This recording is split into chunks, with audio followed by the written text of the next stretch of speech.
నమస్కారం ETV news కు స్వాగతం ముఖ్యాంశాలు 2028 జూన్ 2 నాటికి వరంగల్ ఎయిర్పోర్టు నిర్మాణం అంగీకరించిన కేంద్రం తెలంగాణ సర్కార్ ఆదిలాబాద్ విమానాశ్రయం భూసేకరణపై చర్చ ఢిల్లీ పర్యటనలపై ప్రతిపక్షాలు చేస్తున్న విమర్శలను పట్టించుకోబోనన్న రేవంత్ తెలంగాణ సమస్యల పరిష్కారం కోసమే వెళ్తున్నట్టు వెల్లడి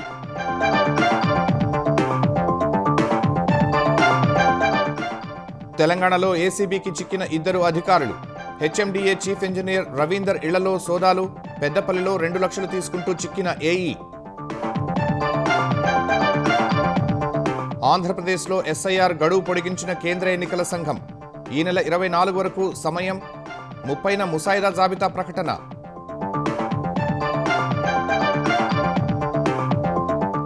జమ్మలమడుగులో రేపు దాల్మియా సిమెంట్ ఫ్యాక్టరీకి శంకుస్థాపన చేయనున్న లోకేష్ గ్రీన్ టెక్నాలజీతో నిర్మించినట్టు మంత్రి వెల్లడి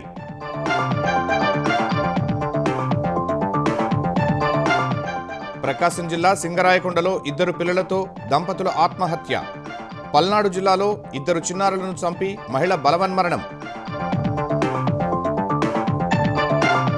పహల్గాం ఉగ్రదాడి దర్యాప్తు కేసులో కీలక పరిణామం లష్కరే తోయిబా చీఫ్ హఫీజ్ సయీద్ కు నాన్ బెయిలబుల్ వారెంట్ ఇచ్చిన ఎన్ఐఏ పశ్చిమాసియాలో బాంబుల మోత తెహరాన్లో కీలక స్థావరాలపై అమెరికా దాడులు యుఏఈ నౌకలపై ఇరాన్ దాడులు భారతీయుడు మృతి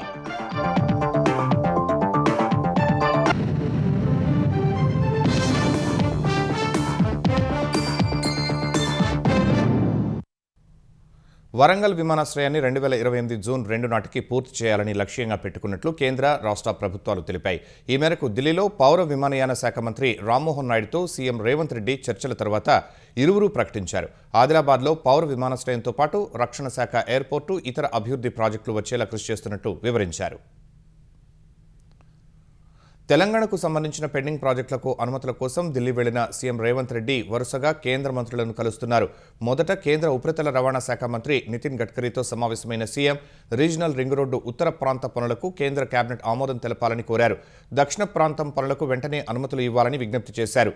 తెలంగాణలో పెండింగ్ ప్రాజెక్టులు నేషనల్ హైవేలకు సంబంధించి వినతిపత్రం సమర్పించినట్లు సమాచారం. అనంతరం పౌర విమానయాన శాఖ మంత్రి రామ్మోహన్ నాయుడుతో సమావేశమైన రేవంత్ వరంగల్ ఆదిలాబాద్ విమానాశ్రయాల పురోగతిపై చర్చించారు. వరంగల్ ఎయిర్పోర్ట్ నిర్మాణానికి సంబంధించిన ప్రక్రియ కొలిక్కి వచ్చిందన్న రామ్మోహన్ భూసేకరణకు రేవంత్ రెడ్డి చొరవ చూపించి అడిగినంత భూమిని తమకు అప్పగించారని తెలిపారు. త్వరలోనే పనులు ప్రారంభించి 2028 జూన్ 2 నాటికి పూర్తి చేసేలా కృషి చేస్తామని చెప్పారు. ఆదిలాబాద్ ఎయిర్పోర్టు భూసేకరణను వేగవంతం చేయాలని రాష్ట్ర ప్రభుత్వాన్ని కోరారు. వరంగల్ ఎయిర్పోర్ట్ ని ఖచ్చితంగా జూన్ 2, 2028 లోపల పూర్తి చేసి దాన్ని ఇనాగ్రేట్ చేయాలన్న పద్ధతిలో ఈ రోజు అన్ని నిర్ణయాలు కూడా దానికి సంబంధించి తీసుకున్నాం. ఆదిలాబాద్ ఎయిర్పోర్ట్ కూడా ఎయిర్పోర్ట్ అథారిటీ ఆఫ్ ఇండియా నుంచి ఒక ఆలోచనతో ముందుకు నడిపించాలనుకున్నాం. కానీ అక్కడ మరొక అడ్వాంటేజ్ ఉంది. డిఫెన్స్ తాలూకు ల్యాండ్ కూడా సుమారు 200-250 ఎకరాలు ఉన్నాయి.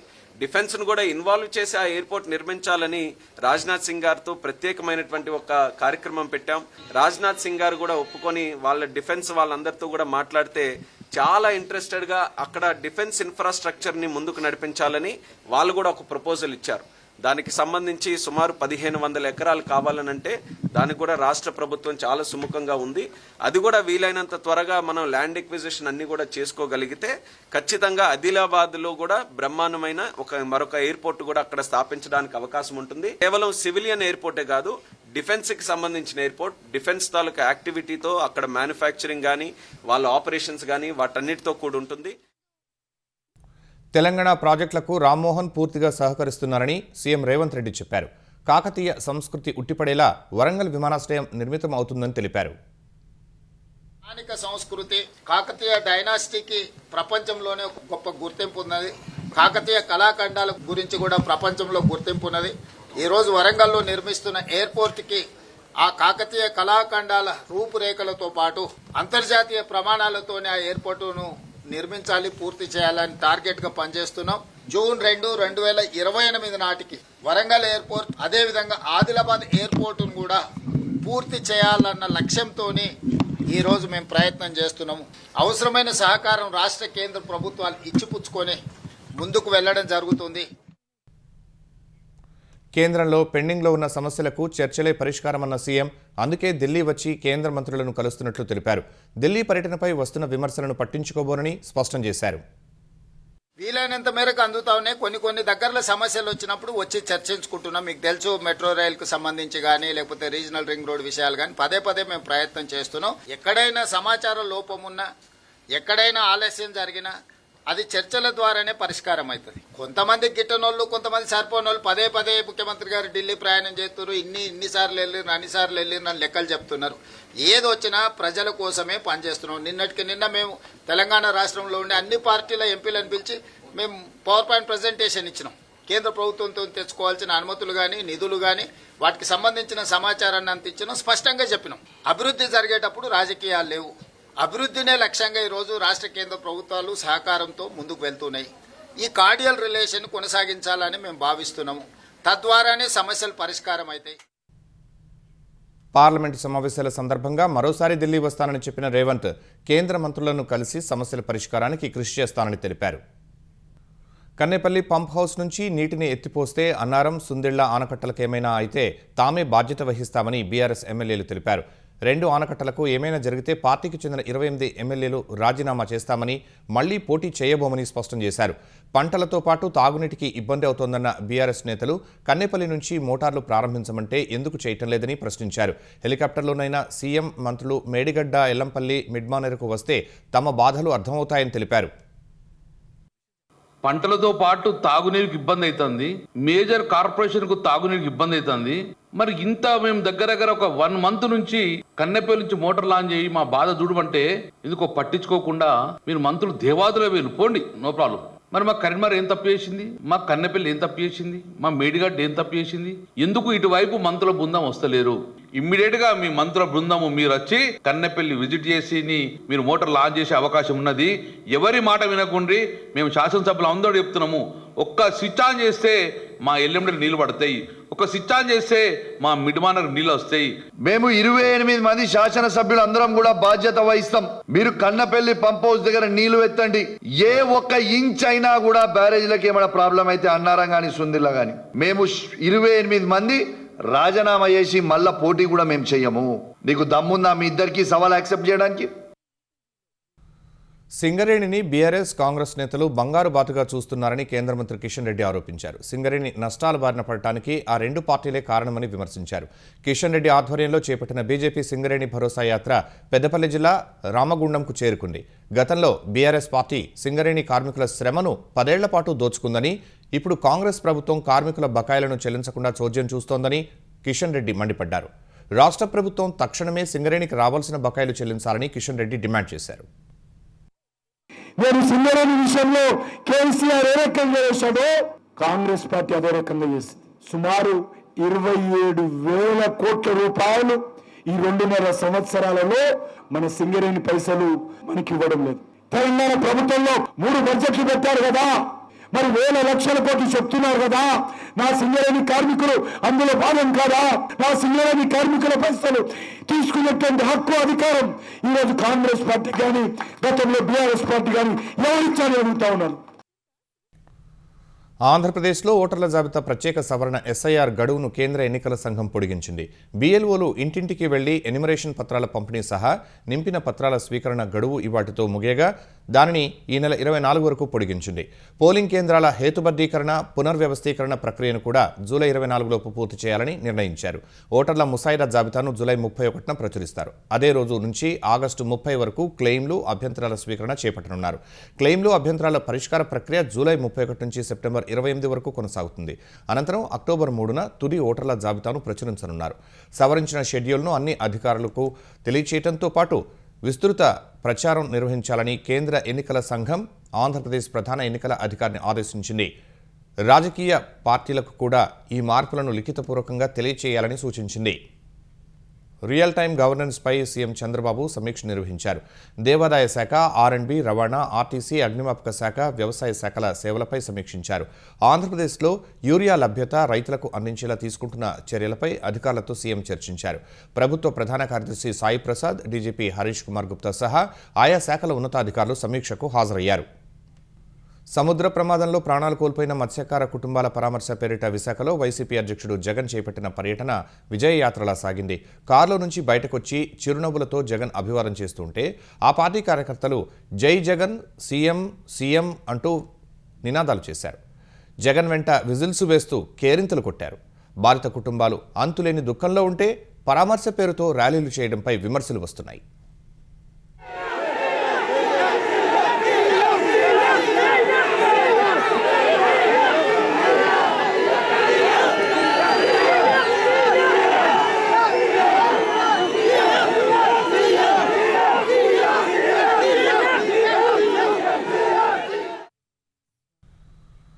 సముద్రంలో కిలోమీటర్లకు నాటికల్ మైళ్లకు వ్యత్యాసం తెలియకుండా జగన్ మాట్లాడుతున్నాడని ఆంధ్రప్రదేశ్ వ్యవసాయ శాఖ మంత్రి అచ్చెన్నాయుడు విమర్శించారు. ప్రకృతి వైపరీత్యాలు వచ్చినప్పుడు వెంటనే స్పందించి వారి ప్రాణాలు కాపాడే చరిత్ర సీఎం చంద్రబాబు సొంతమని తెలిపారు. మత్స్యకారులపై మాట్లాడే నైతిక హక్కు జగన్కెక్కడిదని మండిపడ్డారు. జగన్ హయాంలో ప్రకృతి వైపరీత్యాల వల్ల 270 మంది చనిపోతే ఒక్క కుటుంబాన్ని కూడా ఎందుకు పలకరించలేదని అచ్చెన్నాయుడు నిలదీశారు.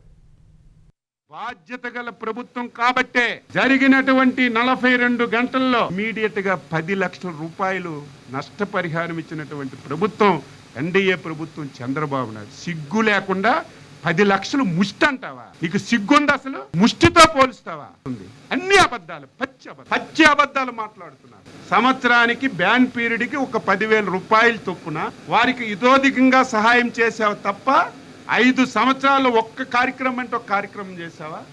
చనిపోతే డబ్బులు ఇవ్వలేదు, మేము ఇచ్చాం. డీజిల్కి 9 రూపాయలు సబ్సిడీ బాకీలు ఉండిపోతే మేము ఇచ్చాం. ఒక్కడికి ఒక వల గాని, ఒక బోటు గాని, ఒక తెప్ప గాని, వల చిరిగిపోతే కుట్టుకోవడానికి దారం కూడా 5 సంవత్సరాల్లో నువ్వు ఇవ్వలేదు. అధికారంలో ఉండగా రాయలసీమకు ద్రోహం చేసిన గొడ్డలి పార్టీ ఇప్పుడు ప్రేమ నటిస్తోందని టీడీపీ సీనియర్ నేత సోమిరెడ్డి చంద్రమోహన్ రెడ్డి మండిపడ్డారు. వైసీపీ రాజకీయ నిరుద్యోగులంతా కలిసి సమావేశాలు పెట్టుకుంటూ ప్రభుత్వాన్ని బద్నాం చేసే ప్రయత్నం చేస్తున్నారని ధ్వజమెత్తారు. నిత్యం గన్ కల్చర్తో రాయలసీమ, ఉత్తరాంధ్ర, కోస్తా మధ్య చిచ్చుపెట్టే కుట్రలు మానుకోవాలన్నారు. రాయలసీమ పేరెత్తే అర్హత కూడా గొడ్డలి పార్టీకి లేదని సోమిరెడ్డి మండిపడ్డారు. 5 ఏళ్లలో రాయలసీమ ప్రాజెక్టులకు జగన్ 2,000 కోట్లు మాత్రమే ఖర్చు చేస్తే కూటమి ప్రభుత్వం 2 ఏళ్లలోనే 12,000 కోట్లు వెచ్చించిందని గుర్తు చేశారు. మరో 10,000 కోట్లు కేటాయింపులు చేసినట్లు వివరించారు. కుటుంబ ప్రభుత్వం మీద మీరు కాన్ఫరెన్సులు పెట్టుకునే బదులు ఓ పని చేయండి, తాడేపల్లిలో ఆత్మ పరిశీలన సమావేశం పెట్టుకోండి, అక్కడ రౌండ్ టేబుల్ పెట్టుకోండి. మీ టైంలో ఏం చేశాం? రాయలసీమకి నీ 5 ఏళ్లలో 19 నుంచి 24 వరకు ఎన్ని వేల కోట్లు ఖర్చు పెట్టావు? 2,000 కోట్లు ఖర్చు పెట్టావు. మేము ఈ 24 నెలల్లో 12,484 కోట్లు ఖర్చు చేశాము. మరో 10,014 కోట్లు ఖర్చు చేయబోతున్నాం. అంటే అరౌండ్ 25,000 crores. మీరేంది రాయలసీమ గురించి మాట్లాడేది? ఆ లోపాలు ఏదన్నా మీరు ఏమేమి ఉన్నాయో, ఎన్ని పాపాలు చేశారో మీరు ఆత్మపరిశీలన చేసుకోండి. అంతేగాని పిచ్చి మాటలు మాట్లాడబాకండి. బూడిద రంగులో ఉండే సిమెంట్ గ్రీన్ కాగలదా అంటూ మంత్రి లోకేష్ ఎక్స్లో ఆసక్తికర పోస్టు పెట్టారు. కడప జిల్లా జమ్మలమడుగులో రేపు శంకుస్థాపన చేయబోతున్న దాల్మియా సిమెంట్ ఫ్యాక్టరీలో తెస్తున్న సరికొత్త పారిశ్రామిక విప్లవానికి సంబంధించి ఇలా పజిల్ ఇచ్చారు. పర్యావరణానికి హాని చేయకుండా కర్బన ఉద్గారాలు తగ్గించేలా గ్రీన్ టెక్నాలజీతో తయారు చేసే సిమెంట్ అని అర్థం వచ్చేలా లోకేష్ చేసిన పోస్ట్ చర్చనీయాంశమైంది. సాధారణ సిమెంట్ తయారీలో సున్నపురాయిని వేడి చేయటం వల్ల విపరీతమైన కాలుష్యం వస్తుంది. దానికి భిన్నంగా థర్మల్ పవర్ ప్లాంట్ల వ్యర్థమైన ఫ్లై యాష్, ఉక్కు కర్మాగారాల వ్యర్థమైన స్లాగ్ను ఉపయోగించి రసాయన ప్రక్రియ ద్వారా ఇక్కడ సిమెంట్ తయారు చేయనున్నారు. ప్రస్తుత గ్లోబల్ మార్కెట్లో ప్రాచుర్యం పొందుతున్న ఈ పద్ధతిలో 40% తక్కువగా కర్బన ఉద్గారాలు విడుదలవుతాయి. సిమెంట్ తయారీకి వాడే విద్యుత్ని బొగ్గు ద్వారా కాకుండా పూర్తిగా సోలార్ లేదా విండ్ ఇంధనం ద్వారా నడపొచ్చు. పర్యావరణ అనుకూల సాంకేతికతతో జమ్మలమడుగులో ప్లాంట్ ఏర్పాటు ద్వారా ఆంధ్రప్రదేశ్ పారిశ్రామిక రంగాన్ని సరికొత్త పంథాలో తీసుకువెళ్తున్నామనే సంకేతమిస్తూ రాయలసీమ రైజింగ్ అని లోకేష్ వెల్లడించారు. Hyderabad metropolitan development authority chief engineer Batsu Ravinder నివాసంలో ఏసీబీ సోదాలు చేపట్టింది. ఏకకాలంలో 15 బృందాలతో ఈ తనిఖీలు నిర్వహిస్తోంది. హెచ్ఎండిఏ కార్యాలయం, గచ్చిబౌలి సుమధుర టవర్స్లోని రవీందర్ నివాసం సహా ఆయన బంధువుల ఇళ్లలోనూ ఏసీబీ అధికారుల సోదాలు చేపట్టారు. రవీందర్ ఇంట్లో స్థిరాస్తి పత్రాలు, 4 బ్యాంకు లాకర్లు గుర్తించారు. సోదాలు ఇంకా కొనసాగుతున్నాయి. పెద్దపల్లి మున్సిపల్ కార్యాలయంలో ఏఈగా పనిచేస్తున్న సతీష్ అనే ఉద్యోగి 2 లక్షలు లంచం తీసుకుంటూ అవినీతి నిరోధక శాఖ అధికారులకు చిక్కాడు. బత్తుల శ్రీనివాస్ అనే గుత్తేదారుడికి సంబంధించిన బిల్లుల మంజూరు విషయంలో ఏఈ సతీష్ 4 లక్షల లంచం డిమాండ్ చేశాడు. ఇవాళ తన ఇంట్లో 2 లక్షలు తీసుకుంటూ ఉండగా ఏసీబీ అధికారులు పట్టుకున్నారు. అనంతరం ఇంట్లో విస్తృత తనిఖీలు చేపట్టగా పెద్ద మొత్తంలో లెక్కల్లో చూపని నగదు బయటపడింది. ఇంట్లో దాచి ఉంచిన 32,31,900 రూపాయల నగదును ఏసీబీ అధికారులు సీజ్ చేశారు. తర్వాత పెద్దపల్లి మున్సిపల్ కార్యాలయంలోనూ సోదాలు చేసి పలు వివరాలు సేకరించినట్లు కరీంనగర్ ఏసీబీ డీఎస్పీ మహేందర్ రెడ్డి చెప్పారు. హైదరాబాద్ కేపీహెచ్బీ పోలీస్ స్టేషన్ పరిధిలోని లూలు మాల్లోకి ఓ వ్యక్తి తన లైసెన్స్డ్ గన్తో ప్రవేశించడం కలకలం రేపింది. లూలు మాల్ పార్కింగ్ వద్ద 2 కుటుంబాల మధ్య జరిగిన వివాదంతో ఆ వ్యక్తి వద్ద గన్ ఉన్నట్టు బయటపడగా మాల్లో భద్రతా వైఫల్యంపై పోలీసులు కేసు నమోదు చేశారు. 2 కుటుంబాల మధ్య వివాదంపై ఫిర్యాదు అందగా లూలు మాల్ చేరుకున్న పోలీసులు ఇరు వర్గాలను ప్రశ్నించారు. ఈ క్రమంలోనే పాతబస్తీకి చెందిన సిద్దికి అనే వ్యక్తి జేబులో గన్ను గుర్తించారు. పోలీసులు ఆయుధాన్ని స్వాధీనం చేసుకుని పరిశీలించగా దానికి లైసెన్స్ ఉన్నట్లు తేలింది. గన్తో వచ్చిన వ్యక్తిని మాల్లోకి అనుమతించే సమయంలో భద్రతా సిబ్బంది సరైన తనిఖీలు నిర్వహించలేదని గుర్తించిన పోలీసులు ఈ నిర్లక్ష్యానికి సంబంధించి లూలు మాల్ యాజమాన్యంపై కేసు నమోదు చేశారు. హైదరాబాద్లోని 169 బస్తీ దవాఖానాలకు ప్రత్యేక అధికారులను నియమించి వైద్య సేవలు, మౌలిక వసతులు, ఓపీ పెంపుపై నివేదికలు సమర్పించాలని మంత్రి పొన్నం ప్రభాకర్ అధికారులను ఆదేశించారు. జూబ్లీహిల్స్ నియోజకవర్గంలోని బోరబండ వినాయక్ నగర్ బస్తీ దవాఖానాను ఎమ్మెల్యే నవీన్ యాదవ్తో కలిసి మంత్రి పొన్నం ప్రభాకర్ సందర్శించారు. రోగులకు అందుతున్న వైద్య సేవలు, పరీక్షలు, మౌలిక సదుపాయాలపై ఆరా తీశారు. స్వయంగా షుగర్, బీపీ, రక్త పరీక్షలు చేయించుకున్న పొన్నం ప్రభాకర్ ప్రజల్లో నమ్మకం పెంచేలా బస్తీ దవాఖానాల సేవలను మరింత మెరుగుపరచాలని సూచించారు. ఈ రోజు ఒక్కొక్క బస్తీ దవాఖానకు ఒక్కొక్కరు ఇన్ఛార్జ్ గా వేసుకొని ఆ బస్తీ దవాఖానను సందర్శించి అక్కడ ఉన్నటువంటి పరిస్థితులు, వాటిని ఏ విధమైనటువంటి విధంగా అక్కడ అవసరమైతే సరి చేస్తూ ప్రభుత్వం తరఫున అన్ని రకాల చర్యలు తీసుకొని బస్తీ దవాఖానలు ప్రాపర్ గా పేద ప్రజలకు సేవలు అందించాలనే ఉద్దేశంతో కార్యక్రమం తీసుకుంటా ఉన్నాం. నేను ఒక అబ్జర్వర్ గా ఇన్ఛార్జ్ గా నేను ఇక్కడికి వచ్చినాను. ఈ విధంగా 169 బస్తీ దవాఖానలో అక్కడ ఉన్నటువంటి మౌలిక సదుపాయాలు కావచ్చు, సిబ్బంది కొరత కావచ్చు, మందులకు సంబంధించి కావచ్చు, ఏ అంశం ఉన్నా ఒక ఫార్మాట్ ఇచ్చినాము. ఆ ఫార్మాట్ ప్రకారంగా గౌరవ ఆరోగ్య శాఖ మంత్రి దగ్గర, గౌరవ ముఖ్యమంత్రి గారి దగ్గర కూర్చొని ఈ యొక్క బస్తీ దవాఖానలు ప్రాపర్ గా పనిచేసే విధంగా చర్యలు తీసుకుంటాం. తప్పకుండా ప్రభుత్వం నుంచి ఆ సమస్యను పరిష్కరిస్తాం. ప్రకాశం జిల్లా సింగరాయకొండలో విషాదం చోటు చేసుకుంది. సింగరాయకొండ రైల్వే స్టేషన్లో గూడ్స్ కింద పడి ఓ కుటుంబం ఆత్మహత్య చేసుకుంది. రైలు కింద పడి 2 పిల్లలు సహా దంపతులు బలవన్మరణానికి పాల్పడ్డారు. మృతులను నెల్లూరు జిల్లా గూడూరు మండలం తోటపల్లి ఆర్వీ కంట్రిక వాసులుగా గుర్తించారు. మృతుడు హరికృష్ణ జేబులో లభ్యమైన ఆధార్ కార్డు ఆధారంగా వివరాలు సేకరించారు. ఇటీవల బుచ్చిరెడ్డిపాలెం వ్యవసాయ అధికారి హరి హత్య కేసులో హరికృష్ణ ప్రధాన నిందితుడు. ఈ నేపథ్యంలో ఆయన కుటుంబంతో కలిసి ఆత్మహత్య చేసుకోవడం ప్రాధాన్యం సంతరించుకుంది. పల్నాడు జిల్లాలో దారుణం జరిగింది. వినుకొండ గ్రామీణ మండలం విఠంరాజుపల్లికి చెందిన నక్క భారతి అనే మహిళ 2 పిల్లలను చంపేసి ఆ తర్వాత ఉరివేసుకుని ప్రాణాలు తీసుకుంది. తన చావుకు ఎవరూ కారణం కాదంటూ సూసైడ్ నోట్ రాసింది. తల్లి చేతిలో హత్యకు గురైన పిల్లలను 6 ఏళ్ల తేజేష్ రెడ్డి, 4 సంవత్సరాల హేమనాథ నాగిరెడ్డిగా గుర్తించారు. సమాచారం అందుకుని విఠంరాజుపల్లికి వచ్చిన పోలీసులు ఘటనకు కారణాలపై దర్యాప్తు చేపట్టారు. భర్తతో విభేదాల వల్లే మహిళ ఈ ఘాతకానికి పాల్పడి ఉంటుందని అనుమానిస్తున్నారు. కర్నూలులో గుర్తెలిని వాహనం ఢీకొని హెడ్ కానిస్టేబుల్ మృతి చెందారు. APSP battalion head constable Varaprasad Reddy తెల్లవారుజామున జాగింగ్కు వెళ్లారు. బళ్ళారి చౌరస్తా వద్ద హైవేపై జాగింగ్ చేస్తుండగా ఓ వాహనం ఢీకొట్టింది. వరప్రసాద్ రెడ్డి ఫ్లైఓవర్ వంతెన నుంచి కింద పడి అక్కడికక్కడే చనిపోయారు. ఘటనపై పోలీసులు కేసు నమోదు చేసి దర్యాప్తు చేస్తున్నారు. ఆంధ్రప్రదేశ్ హోంమంత్రి అనిత ఈ ఘటనపై విచారం వ్యక్తం చేశారు. అంకిత భావంతో సేవలందించిన ఓ పోలీసును కోల్పోవడం బాధాకరమన్నారు. ప్రభుత్వం అండగా నిలవడం సహా అవసరమైన సాయం అందించేలా చర్యలు తీసుకుంటుందని తెలిపారు. సమగ్ర విచారణ జరిపి ప్రమాదానికి కారణాలపై తగిన చర్యలు తీసుకోవాలని పోలీసులను హోంమంత్రి ఆదేశించారు.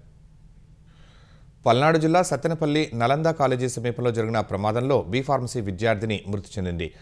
లలితశ్రీ అనే విద్యార్థినిపై రోడ్డుపై వెళుతూ ఉండగా క్రేన్ ఆమెను బలంగా ఢీకొట్టింది. తీవ్రంగా గాయపడిన లలితను స్థానికులు ఆసుపత్రికి తరలించగా అప్పటికే చనిపోయినట్లు వైద్యులు తెలిపారు. రహదారి పనులు చేసేటప్పుడు కాంట్రాక్టు సంస్థ కనీస జాగ్రత్తలు తీసుకోకపోవడమే ప్రమాదానికి కారణమని స్థానికులు ఆగ్రహం వ్యక్తం చేస్తున్నారు. డ్రైవర్ అజాగ్రత్త వల్లే యువతి చనిపోయిందని మండిపడ్డారు. ప్రమాద స్థలాన్ని పరిశీలించిన పోలీసులు కేసు నమోదు చేసి దర్యాప్తు చేపట్టారు. గుంటూరు జిల్లా పొన్నూరు మండలం మామిళ్లపల్లికి చెందిన లలితశ్రీ సత్తెనపల్లి నలందలో బీఫార్మసీ చివరి సంవత్సరం చదువుతోంది. లలిత మృతితో ఆమె కుటుంబం సభ్యులు తీవ్ర శోకంలో మునిగిపోయారు.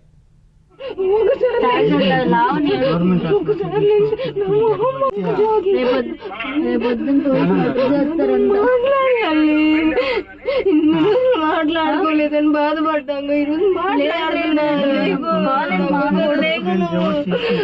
ఈరోజు తట్టుకోలేకపోతున్నా. ఒకసారి లేకు నా వంక చూడలల్లి, ఒకసారి మాట్లాడుకోదే. పశ్చిమాసియా వరుసగా 3వ రోజు బాంబు దాడులతో దద్దరిల్లింది. యూఏఈ చమురు ట్యాంకర్లపై దాడులు చేసిన ఇరాన్పై అమెరికా విరుచుకుపడింది. Abu Musa Bandar Abbas, Bushehr, Chabahar తదితర ప్రాంతాల్లోని ఇరాన్ తీర రక్షణ వ్యవస్థలు డ్రోన్ క్షిపణి నిల్వ కేంద్రాలను లక్ష్యం చేసుకుని అమెరికా బలగాలు దాడులు చేశాయి. వాణిజ్య నౌకలపై దాడి చేసే ఇరాన్ సామర్థ్యాన్ని దెబ్బతీయడమే లక్ష్యంగా ఈ ఆపరేషన్ చేపట్టినట్లు అమెరికా సెంట్రల్ కమాండ్ ప్రకటించింది. హర్ముజ్లో దశాబ్దాలుగా కొనసాగుతున్న స్వేచ్ఛాయుత నౌకాయానానికి స్వస్తి పలుకుతూ వాణిజ్య నౌకలకు రక్షణ కల్పిస్తున్నందుకు 20% టోల్ వసూలు చేస్తామని అమెరికా ప్రకటించింది. అటు ఇరాన్ కూడా ప్రతీకార చర్యలు కొనసాగించింది. హర్ముజ్ జలసంధిలో యూఏఈకి చెందిన మొంబాసా, అల్ బాహియా అనే 2 చమురు ట్యాంకర్లపై క్రూయిజ్ క్షిపణులతో దాడి చేసింది. ఈ దాడిలో ఓ భారతీయ నావికుడు మృతి చెందాడు. మరో 6 భారతీయులు సహా 8 మంది గాయపడ్డారు. యూఏఈ నౌకలు తమ సూచనలు బేఖాతరు చేశాయని, నావిగేషన్ సిస్టమ్స్ ఆపేసి మందుపాత్రలు ఉన్న మార్గం గుండా వెళ్లేందుకు ప్రయత్నించినందునే దాడులు చేశామని తెలిపింది. బహ్రెయిన్లో ఆయుధ డిపోలు, శాటిలైట్ కమ్యూనికేషన్ సెంటర్, అమెరికా దళాల భవనం, నేవీ రాడార్ వ్యవస్థను ధ్వంసం చేసినట్లు ఐఆర్జీసీ తెలిపింది. అప్రమత్తమైన బహ్రెయిన్ ప్రభుత్వం వెంటనే సురక్షిత ప్రాంతాలకు వెళ్లాలని తమ పౌరులకు సూచించింది. అటు తమ భూభాగంపైకి వచ్చిన 4 ఇరాన్ క్షిపణులను అడ్డుకున్నట్లు జోర్డాన్ ప్రకటించింది. ఇరాన్ దాడుల్లో 2 యూఏఈ ట్యాంకర్లలోని ఒక భారతీయుడు మరణించడం, పలువురు విషమ పరిస్థితుల్లో ఉండటంపై భారత్ తీవ్రంగా స్పందించింది. ఈ ఘటనపై ఢిల్లీలోని విదేశాంగ శాఖ కార్యాలయంలో ఉన్నత స్థాయి అత్యవసర సమావేశం ఏర్పాటు చేసింది. Iran deputy chief of mission Mohammad Javad Hosseini సహా ఆ దేశ రాయబార ప్రతినిధులను పిలిపించి తీవ్ర నిరసన వ్యక్తం చేసింది. అంతర్జాతీయ మార్గాల్లో వెళ్లే వాణిజ్య నౌకల్లో పనిచేసే భారతీయుల భద్రతపై ఆందోళన వ్యక్తం చేసింది. ఇలాంటి దాడులు పునరావృతం కాకుండా చూడాలని ఇరాన్ ప్రతినిధుల ఎదుట భారత్ డిమాండ్ చేసింది. ఉద్రిక్తతలను వెంటనే తగ్గించుకుని చర్చలతో సమస్యలను పరిష్కరించుకోవాలని సూచించినట్లు సమాచారం. అయితే ఇరాన్ ప్రతినిధులు భారత అధికారుల ఎదుట తమ దేశ రక్షణ విధానాన్ని సమర్థించుకున్నట్లు తెలుస్తోంది. అమెరికా ఉద్దేశపూర్వకంగా నౌకలను అనుమతి లేని అక్రమ మార్గాల్లో నడిపిస్తోందని, ఆ నౌకలు తమ హెచ్చరికలను బేఖాతరు చేయటం వల్లే దాడి చేయాల్సి వచ్చిందని ఇరాన్ వివరణ ఇచ్చింది.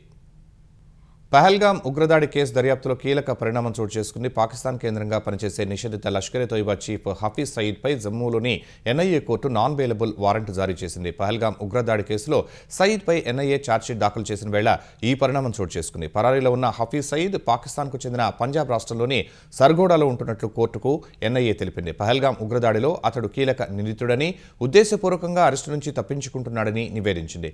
పహల్గామ్ ఉగ్రదాడి కేసును నిష్పాక్షికంగా, సమగ్రంగా దర్యాప్తు చేసేందుకు సయీద్ను అరెస్టు చేసి కస్టడీలో విచారించడం తప్పనిసరి అని ఎన్ఐఏ పేర్కొనగా కోర్టు నాన్ బెయిలబుల్ వారెంట్ జారీ చేసింది.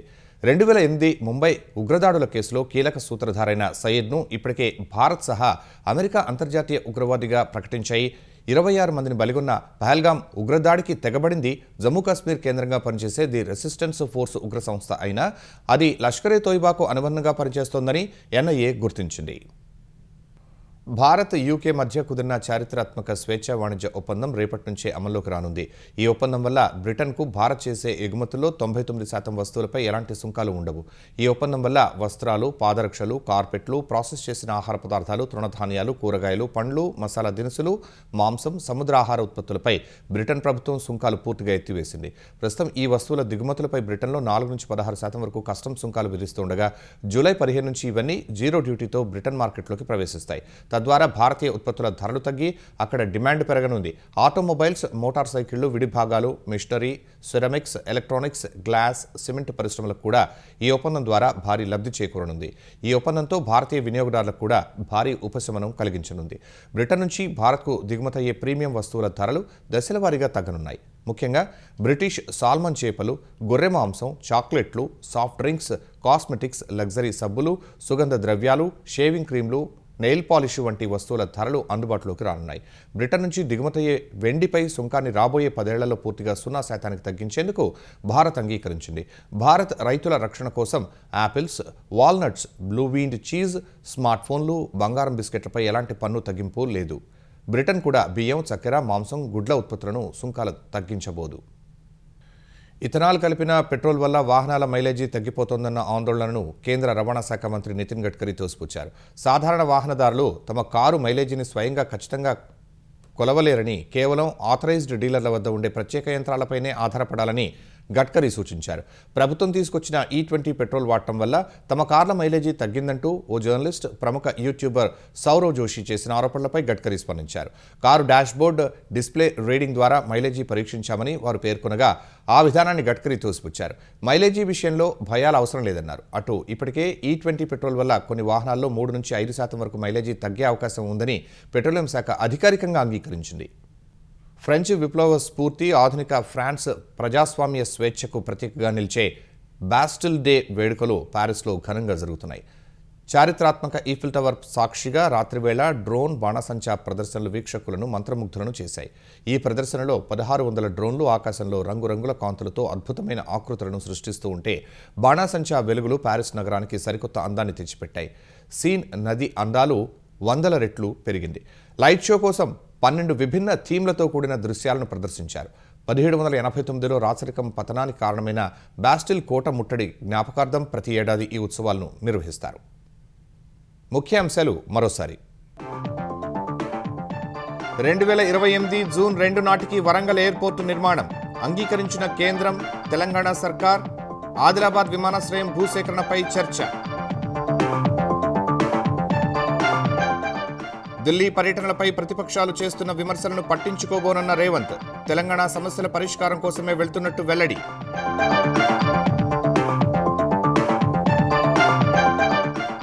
తెలంగాణలో ఏసీబీకి చిక్కిన 2 అధికారులు. హెచ్ఎండిఏ చీఫ్ ఇంజనీర్ రవీందర్ ఇళ్లలో సోదాలు. పెద్దపల్లిలో 2 లక్షలు తీసుకుంటూ చిక్కిన ఏఈ. ఆంధ్రప్రదేశ్లో ఎస్ఐఆర్ గడువు పొడిగించిన కేంద్ర ఎన్నికల సంఘం. ఈ నెల 24 వరకు సమయం. 30న ముసాయిదా జాబితా ప్రకటన.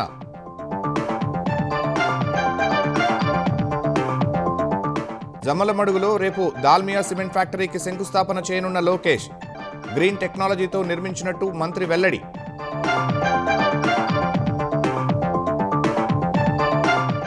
ప్రకాశం జిల్లా సింగరాయకొండలో 2 పిల్లలతో దంపతుల ఆత్మహత్య. పల్నాడు జిల్లాలో 2 చిన్నారులను చంపి మహిళ బలవన్మరణం. పహల్గాం ఉగ్రదాడి దర్యాప్తు కేసులో కీలక పరిణామం. లష్కరే తోయిబా చీఫ్ హఫీజ్ సయీద్కు నాన్ బెయిలబుల్ వారెంట్ ఇచ్చిన ఎన్ఐఏ. పశ్చిమాసియాలో బాంబుల మోత. తెహరాన్లో కీలక స్థావరాలపై అమెరికా దాడులు. యుఏఈ నౌకలపై ఇరాన్ దాడులు. భారతీయుడు మృతి.